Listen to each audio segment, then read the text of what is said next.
नमस्कार दोस्तों। कल यानी 1 फरवरी 2024 को देश की वित्त मंत्री श्रीमती निर्मला सीतारमण के द्वारा देश का अंतरिम बजट प्रस्तुत किया गया। दोस्तों, इस बजट से संबंधित क्या कुछ बातें हैं जो आपको जानना ज़रूरी है, हमारे इस शॉर्ट वीडियो में आज हम कवर करने जा रहे हैं। सबसे पहली बात तो दोस्तों, ये एक फुल फ्लेजेड या फुल फिनेंशियल ईयर वाला बजट नहीं है। It is an interim budget जिसकी समयावधि केवल 1 अप्रैल 2024 से प्रारंभ करते हुए चुनाव के जस्ट बाद जब नए वित्त मंत्री नया बजट लेकर आएंगे उससे पहले तक है। इसका मतलब this budget is not applicable throughout the financial year but it is applicable only from 1 अप्रैल 2024 till the date of the next budget. दूसरी बात दोस्तों, ये जो बजट है ओवरऑल हम इसे किसी भी तरह का लोक लुभावन बजट नहीं कह सकते। ये बिल्कुल एक फ्लैट बजट है जिसमें गवर्नमेंट के जो पैरामीटर्स, जो प्रायोरिटी 2047 को विकसित भारत के संबंध में तय है, उन्हीं को लेकर बनाया एक संतुलित बजट है जिसमें इंफ्रास्ट्रक्चर को बढ़ाने की बात की गई है। इंफ्रास्ट्रक्चर पर किए जाने वाले कुल व्ययों को 11% से अधिक बढ़ाते हुए तकरीबन जीडीपी का 3.4% आवंटन किया गया है। इसी तरह लखपति दीदी योजना में सेल्फ हेल्प ग्रुप या स्वयं सहायता समूहों को बढ़ाने के माध्यम से सेल्फ एम्प्लॉयमेंट जनरेशन की बात की गई है। दोस्तों, ओवरऑल ये बजट किसी भी तरह से एक चुनावी बजट नहीं मिलता है। दूसरी बात जो करदाताओं को सबसे ज़्यादा परेशान कर रही है वो ये है कि हमारे लिए कोई कर की कटौती नहीं दी गई, हमारे लिए कोई भी एग्जम्पशन लिमिट में इंक्रीज नहीं किया गया, हमारे लिए कोई भी एक्स्ट्रा डिडक्शन या एग्जिस्टिंग डिडक्शन में कोई भी एक्सपांशन नहीं किया गया। दोस्तों, सबसे पहले तो आप इस बात को समझ लीजिए कि अगर कोई फ़ायदा नहीं दिया गया है तो कोई नुकसान भी आपको नहीं हुआ है। दूसरी बात, अगर एक दूसरी और महत्वपूर्ण बात जो हमारे माइंड में कन्फ्यूज़न करती है कि क्या इस बजट में कोई चेंज होता, तो क्या फिनेंशियल ईयर 2024 में जो 31 मार्च 2024 को एंड होने वाला फिनेंशियल ईयर है, क्या इसमें हमें इम्पैक्ट करता? और क्या जो आईटीआर हम मार्च एंडिंग के बाद फाइल करने जा रहे हैं उसमें हमें फ़ायदा देता? Answer is no. बहुत ध्यान से समझिएगा दोस्तों, जो बजट 1 फरवरी को आता है, उदाहरण के तौर पर कल जो 1 फरवरी 2024 को बजट आया है, इसकी एप्लीकेबिलिटी प्रारंभ होती है 1 अप्रैल 2024 से और 31 मार्च 2025 को जो फिनेंशियल ईयर एंड होगा, ये बजट इस फिनेंशियल ईयर पर एप्लीकेबल होगा। और इस 24-25 के फिनेंशियल ईयर का आईटीआर आप फाइल करेंगे 31 मार्च 2025 के बाद। मतलब इस बजट में अगर आपको कोई कर की कटौती मिल भी जाती तो भी ये आपके लिए इस आईटीआर में या 31 मार्च 2024 को समाप्त होने वाले फिनेंशियल ईयर के आईटीआर पर एप्लीकेबल नहीं होती।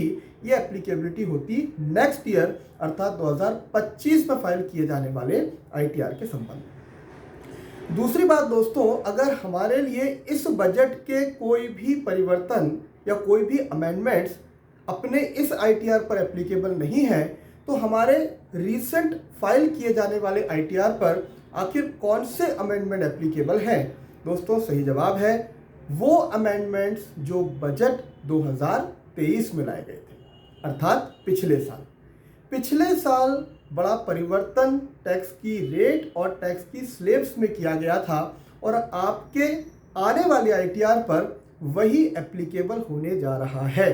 तो आप सबसे पहले अपना माइंड मेकअप कर लीजिए कि आपके आईटीआर पर इस बजट का इम्पैक्ट तो नहीं पड़ेगा, लेकिन पिछले बजट में जो अमेंडमेंट्स किए थे उनका इम्पैक्ट आपके आईटीआर में पड़ने जा रहा है।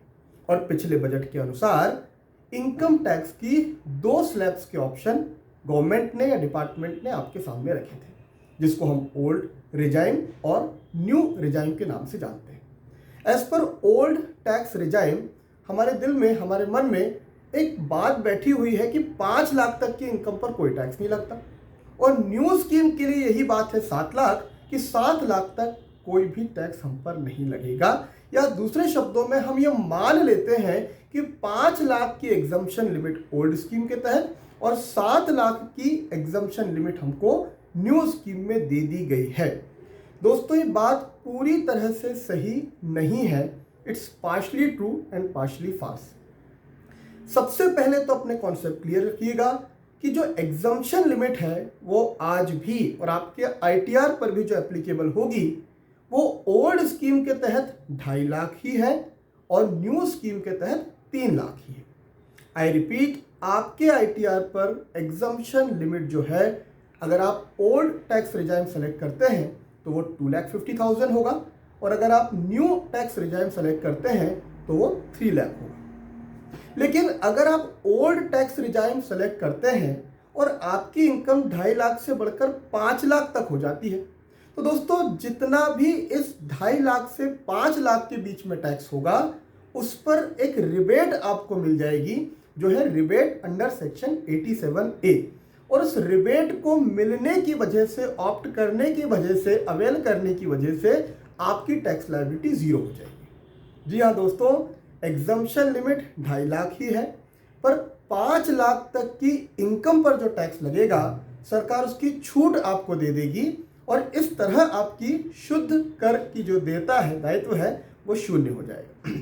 और इसी तरह दोस्तों न्यू स्कीम के तहत 3 लाख तक एग्जम्पशन लिमिट है, लेकिन अगर 7 लाख तक आपकी कोई इनकम होगी तो उस पर जो टैक्स लगेगा as per new tax regime, government उसका रिबेट आपको सेक्शन 87A के अंतर्गत देगी और आपकी नेट टैक्स की जो लायबिलिटी है वो शून्य हो जाएगी। लेकिन यहीं पर आप बहुत ध्यान से समझ लीजिए कि अगर 5 लाख तक की ओल्ड टैक्स रिजाइम में आपकी टैक्स की लायबिलिटी पर रिबेट मिल रही है और टैक्स की लायबिलिटी 0 हो रही है तो ये केवल 5 लाख तक की आय पर ही लागू होगी।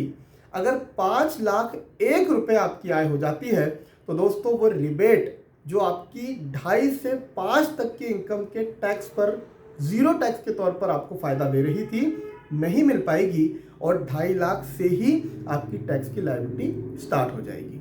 इसी तरह दोस्तों as per new tax regime अगर आपकी इनकम 7 लाख 1 रुपए भी हो जाती है तो जो 3 लाख से 7 लाख के बीच में आपको रिबेट का फायदा मिल रहा था वो नहीं मिलने वाला है और 3 लाख से ही आपकी कर की या टैक्स की या टैक्स के स्लैब की जो लायबिलिटी है वो स्टार्ट हो जाने वाली है। दूसरी एक महत्वपूर्ण प्रश्न जो सभी इनकम टैक्स पेयर के सामने आता है कि हम ओल्ड टैक्स रिजाइम को सेलेक्ट करें या फिर हम न्यू टैक्स रिजाइम को सेलेक्ट करें। दिमाग में हमेशा ही बात आती है कि जब 7 लाख और 5 लाख का ऑप्शन हो तो निश्चित तौर पर 7 लाख को चुनना चाहिए, 7 लाख तक के टैक्स बेनिफिट का फायदा उठाना चाहिए। दोस्तों यहाँ पर भी बात पूरी तरह सही नहीं है। अगर आप new tax regime 7 lakh option या स्कीम का उपयोग करते हैं या इस ऑप्शन को ऑप्ट करते हैं तो बहुत सारी ऐसी डिडक्शंस जो ओल्ड टैक्स रिजाइम में एप्लीकेबल है वो न्यू में एप्लीकेबल नहीं हो पाएगी। उदाहरण के तौर पर सेक्शन 80C के तहत मिलने वाली एग्जम्पशंस जिसमें कि school fees, LIC, tax saving FDs, public provident fund जैसी चीज़ें आती हैं, एप्लीकेबल नहीं होगी 7 लाख वाले ऑप्शन को चुनने पर। इसी तरह दोस्तों 80D के अंतर्गत मेडिक्लेम आप न्यू स्कीम के तहत नहीं ले पाएंगे। 80E के तहत इंटरेस्ट ऑन एजुकेशन लोन आप नहीं ले पाएंगे। यहाँ तक कि HRA अर्थात हाउस रेंट अलाउंस के भी रेंट पेड जैसे डिडक्शन आपको as per new scheme applicable या अवेलेबल नहीं होंगे। तो ओल्ड स्कीम लेना है या न्यू स्कीम लेना है, it's a matter of option, it's a matter of choice, बल्कि ये मैटर ऑफ कैलकुलेशन है जो आप अपनी इनकम और अपनी डिडक्शंस के आधार पर तय करते हैं। अगर आपके पास 80C, 80D, 80E और सैलरी की तमाम ऐसी डिडक्शंस जिनको अलाउ किया गया है अवेलेबल हैं तो आप ओल्ड स्कीम में ही जाइए, भले ही वो 5 लाख तक एग्जम्पशन आपको दे रही है। इसी तरह अगर आपके पास डिडक्शंस या इन्वेस्टमेंट की राशि कम है तो आप न्यू स्कीम में जा सकते हैं क्योंकि वहां पर ये छूटें तो उपलब्ध नहीं है, लेकिन 7 लाख तक की आय पर आपको कोई भी टैक्स देना नहीं होगा। दोस्तों एक और महत्वपूर्ण बात जो इस बजट में लाई गई है और वो ये है कि अगर 2009-10 तक, जी हाँ दोस्तों, अगर 2009-10 तक कोई भी डिस्प्यूटेड टैक्स की लायबिलिटी आपकी है और डिपार्टमेंट और आपके बीच में झगड़ा चल रहा है कि भाई आप चाहते हैं टैक्स ना दिया जाए और डिपार्टमेंट आपसे बार बार डिमांड कर रहा है, तो अप टू 25,000 वो डिमांड समाप्त कर दी जाएगी और करदाता को राहत दी जाएगी। इसी तरह दोस्तों, अगर 2014-15 तक ऐसी कोई डिस्प्यूटेड डिमांड अप टू 10,000 है, 10,000 रुपये तक की है, तो वो भी समाप्त कर दी जाएगी और आपको उस डिमांड के संबंध में कोई भी टैक्स की या डिमांड की एप्लीकेबिलिटी नहीं होगी। आपको पूरी तरह से कर मुक्ति यहाँ पर दे दी जाएगी। दोस्तों, ये बजट 5.8% लॉस वाला डेफिसिट या अपने आप में राजकोषीय घाटे का बजट है, जिसका अगले आने वाले साल में 2025-26 के बजट में 4.5% घाटा लक्षित किया गया है। लक्ष्य तो दूर है, लेकिन कोशिश यही है कि इंफ्रास्ट्रक्चर को बढ़ाने वाला, डेवलपमेंट को लॉन्ग टर्म विजन देने वाला और 2047 के विकसित भारत के सपनों को पूरा करने वाला ये बजट आपके हमारे जीवन में खुशहाली लेकर आए। बहुत बहुत धन्यवाद। All the best.